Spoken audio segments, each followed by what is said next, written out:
मेरे प्रिय आत्मा, एक छोटी सी घटना से आज की बात मैं आपसे कहना चाहूंगा। एक बहुत बड़े सम्राट की मृत्यु हो गई थी। उसकी अर्थी निकाली जा रही थी। लाखों लोग उस अर्थी को देखने रास्तों पर इकट्ठे हुए थे। एक बड़ी अजीब बात थी, अर्थी के बाहर दोनों हाथ बाहर निकले हुए थे। जो भी देखा उसी के मन में प्रश्न उठा, ऐसी अर्थी तो कभी देखी नहीं गई जिसमें लाश के हाथ दोनों बाहर हों। और कोई साधारण आदमी भी नहीं मरा था। सम्राट की मृत्यु हो गई थी। हर कोई पूछने लगा, क्या बात है, अर्थी के बाहर हाथ क्यों निकले हुए। और तब धीरे धीरे पता चला, मरते वक्त उस सम्राट ने, उसका नाम सभी ने सुना होगा, अलेक्जेंडर महान, सिकंदर। मरते वक्त सिकंदर ने कहा था, मेरे हाथ अर्थियों के बाहर रखे जाएं ताकि हर कोई ये देख ले कि मेरी मुट्ठियां भी खाली हैं। बहुत वर्ष हो गए सिकंदर को मरे हुए। न तो उसके पहले और न उसके बाद किसी के हाथ अर्थियों के बाहर नहीं रहे, लेकिन हाथ चाहे बाहर रहें चाहे भीतर, सारी जिंदगी के बाद खाली के खाली रह जाते हैं। और चाहे वे हाथ सम्राट के हों और चाहे भिखारी के, इससे कोई भेद नहीं पड़ता है।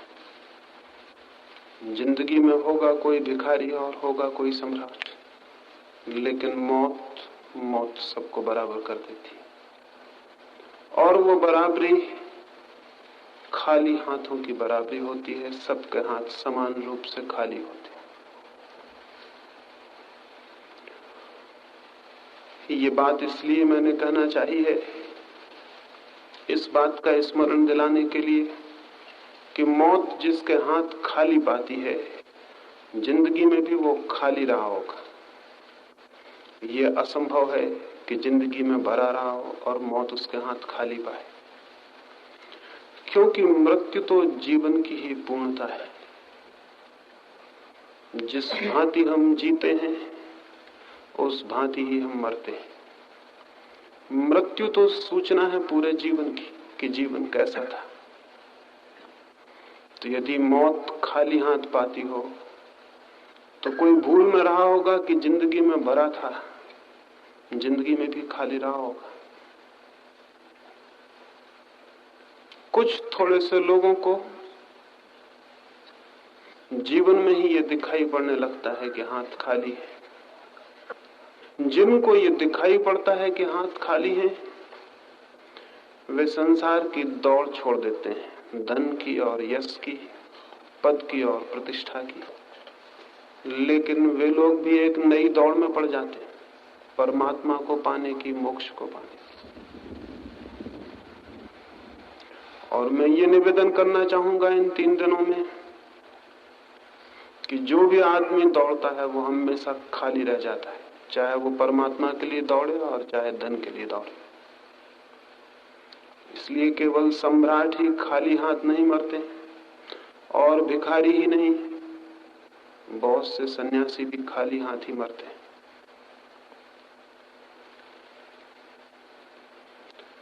जीवन में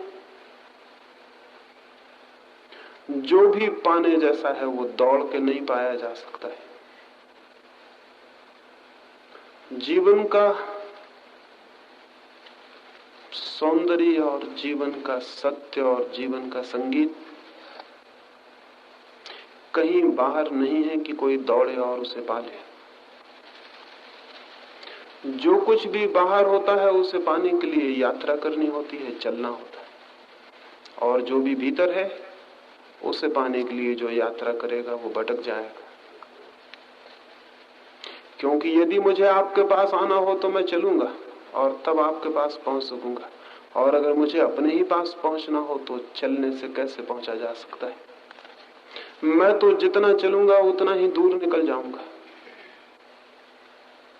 अगर मुझे अपने पास पहुंचना है तो मुझे सारा चलना छोड़ देना पड़ेगा, दौड़ना छोड़ देना पड़ेगा, तो शायद मैं पहुंच जाऊं। तो एक तो रास्ता वो है जो बाहर की तरफ जाता है, जिस पर हमें चलना पड़ता है, श्रम करना पड़ता है, पहुंचना पड़ता है।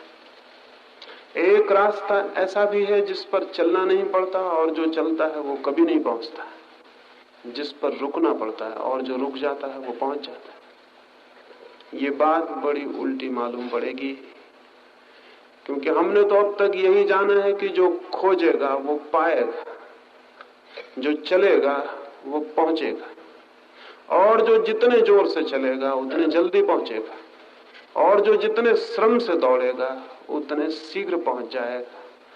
लेकिन इन 3 दिनों में मैं ये निवेदन करूंगा, जो चलेगा वो कभी नहीं पहुंचेगा, और जो जितने जोर से चलेगा उतने ही ज्यादा जोर से अपने से दूर निकल जाए।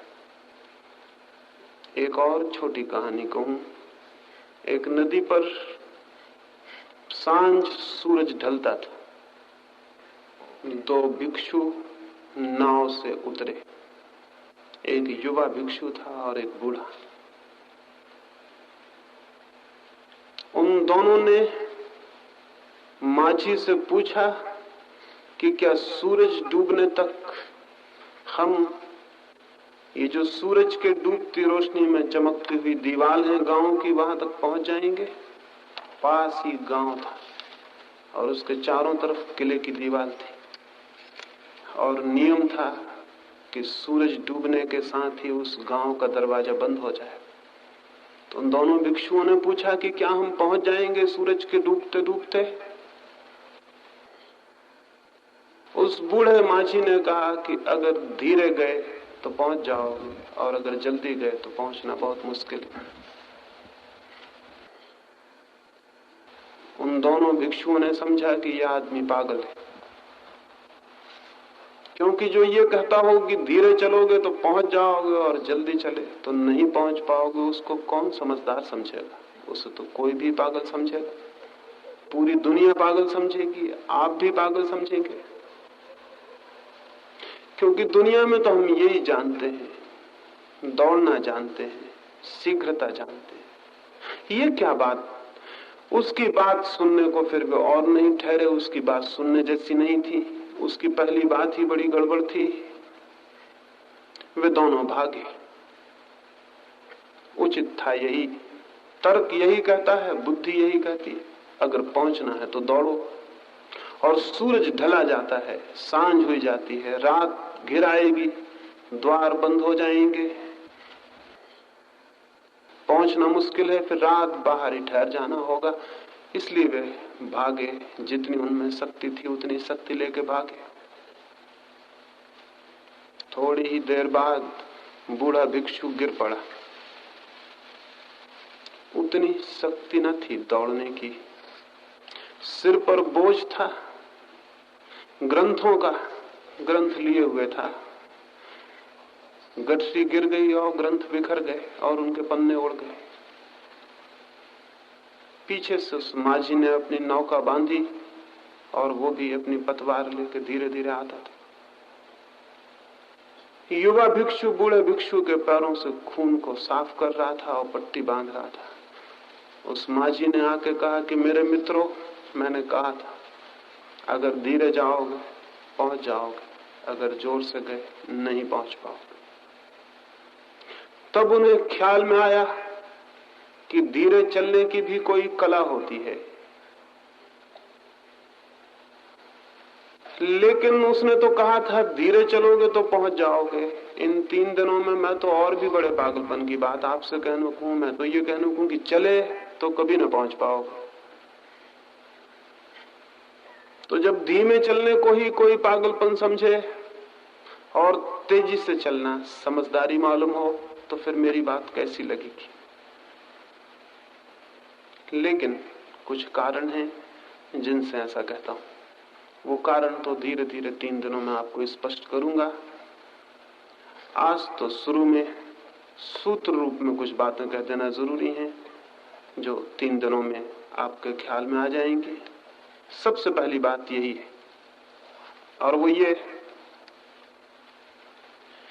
कि मनुष्य के भीतर कुछ है, और जो उस भीतर के सत्य को जाने बिना जीवन में कुछ भी खोजता है वो व्यर्थ ही खोजता है। यदि मैं ये भी न जान पाऊं कि मैं क्या हूं और कौन हूं, तो मेरी सारी